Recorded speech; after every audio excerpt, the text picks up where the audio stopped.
Hello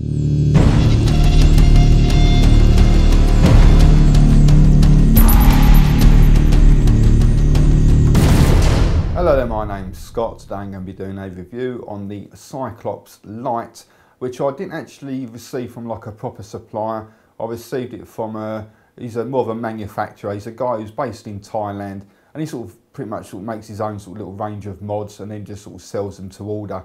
So he's not got a proper sort of website. So if you need to contact him about well, ask him any questions about the Cyclops Lite, you need to do it via this email address up here. Before I start, I must point out I did receive it free of charge for the purpose of conducting a review. My opinion of that remains true, honest and accurate, as always. Okay then, so let's go straight ahead and show you in a bit more detail. Okay, so here we have the Cyclops Lite.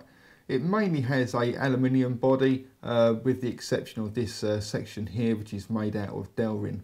On top you have a 510 connection, and in the centre you have a brass centre pin, but it is also like an adjustment pin as well. So if you do happen to find an atomizer or a cartomizer, it's not making quite a good a connection as what it could be, you can just put a little screwdriver in there and just make a little bit of an adjustment now. Around the edge here you do have these external threads, so if you've got something like your e-cig or e-cig in this case atomizers, now they will sort of screw on there nicely and it comes out all nice and flush. I do find though that when you're using these sort of cone-shaped atomizers, the drawer is a little bit on the tight side. Still very sort of usable, and I'm sure it won't affect or bother many people. But for me personally, I do find it to be a little bit on the tight side because the old airflow seems to be a little bit restricted there. On the base you have a vent hole, so if you do happen to have any sort of dodgy batteries, at least somewhere the gas has got somewhere to escape from. It uses a 18650 battery, or you can stack a couple of the, I think it's the CR2 batteries if you want to vape at sort of 6 volts or 7.4 volts. I'm using a 18650, a 2500 milliamp hour battery, so you're going to get sort of loads of vaping time out of that. And you just need to insert it with the positive end first. That just goes in there, and you just take the battery end cap and screw that one in place.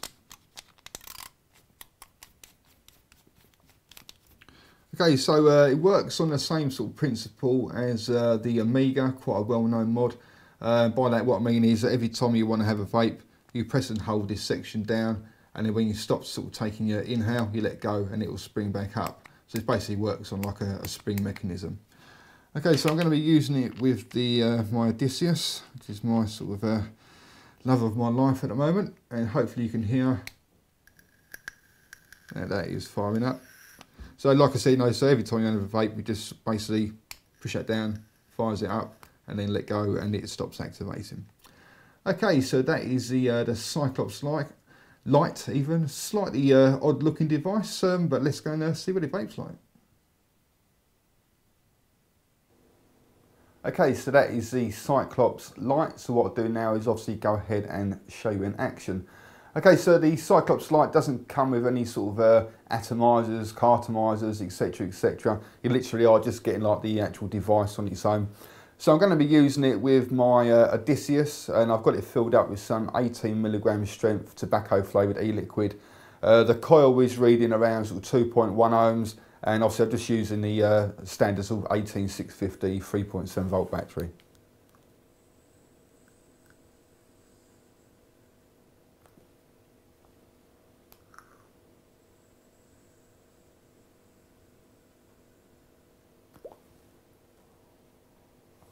So as you can see, like vapor wire is producing a really nice amount of vapour.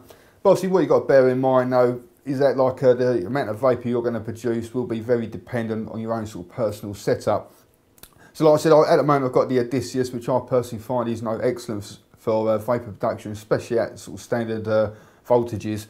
But you might put on like a low resistance atomizer or cartomizer. You might be using it with like some sort of carto tank system, etc, etc. Basically anything that's got a 510 connection, and you will find that each different setup will give you a very sort of slight different performance with regards to the actual amount of vapour you're going to produce. But nevertheless, so with the setup we're using here, as you can see, really nice amount of vapour.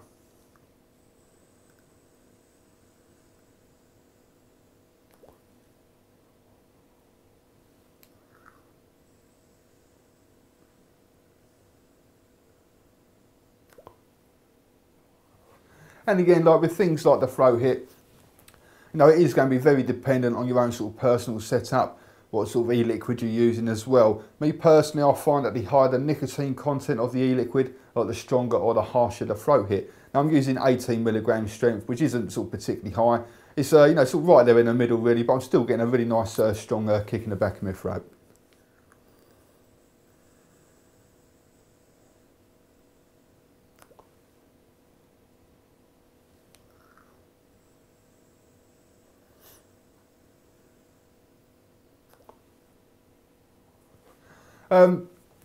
Battery life, it uses these, you know, big old chunky 18650 batteries, and this particular one I think is a 2500 milliamp hour, and you know, like a fully charged one of these batteries, you know, it lasts me for a good sort of 2.5 days, you know, almost sort of coming on to 3 days. But you know, bear in mind, I class myself as more of a sort of a moderate vapor, whereas if you're a particularly heavy sort of chain vapor, then obviously you're not going to get anywhere near sort of like the same length of time as what I would do. But I would have thought even a very serious, hardcore chain vapor, you're still going to get a good sort of full day's worth of vaping out of it. But for me, you know, vapor battery life is you know, pretty much excellent really.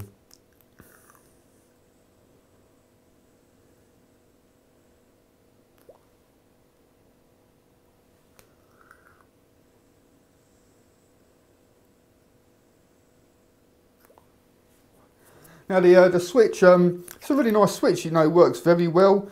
Where you've got the sort of like the obviously is it contoured or curved piece of the dowel in there, fits nicely in between your sort of finger and thumb, and it only literally takes like, you know, a few millimeters to actually sort of activate it. And every time you activate, you know, it fires up every single time. Now very much the same sort of feel as the oh, what's it called? Completely forgotten. Amiga, I think it is anyway. And but or the same sort of principle where you have to sort of, you know, push the two down to sort of make the connection. But I think this is actually a lot nicer to use than the Amiga. I hope it is the Amiga I'm actually talking about. If not, I'll put the, if I got it wrong, I'll put the one I'm actually referring to there. Yeah, but like I said, no, whatever one that I am actually referring to, I actually think this is far nicer to use actually.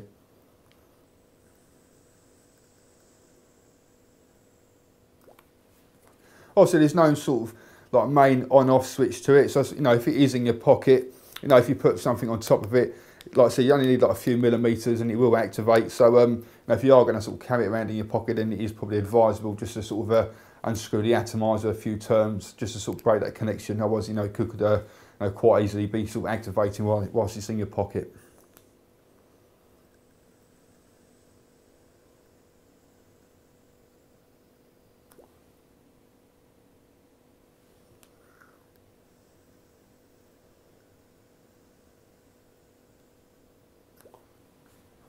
But overall though, like for a, you know, an 18650 device, you want something that's sort of nice and comfortable to use.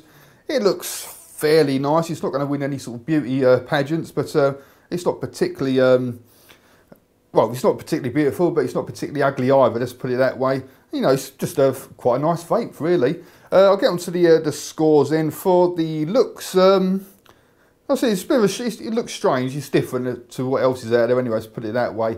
And I'd give the looks a 7 out of 10. Vapor and the throat hit, I'm going to give those my average scores of 8 out of 10 each, because it will be very dependent on your own sort of personal setup. Battery life, if I can make a battery last me 1 day, I class that as really good. If I can make a battery last me more than 1 day, that's excellent. So I'll quite happily give that a 10 out of 10. The switch, I would actually give it a 10 out of 10, but it's not got like a main on-off switch to the device. There is that chance of sort of accidental activation, so I'm not going to cut the marks off for that. So the switch will get a 8 out of 10.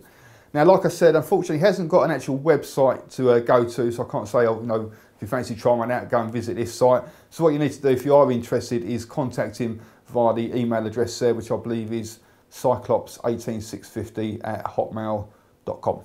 Okay guys, thank you very much for watching, and also come along and visit my website at www.e-cig-reviews.com. That's e-cig-reviews.com. Cheers guys, happy vaping. See you later.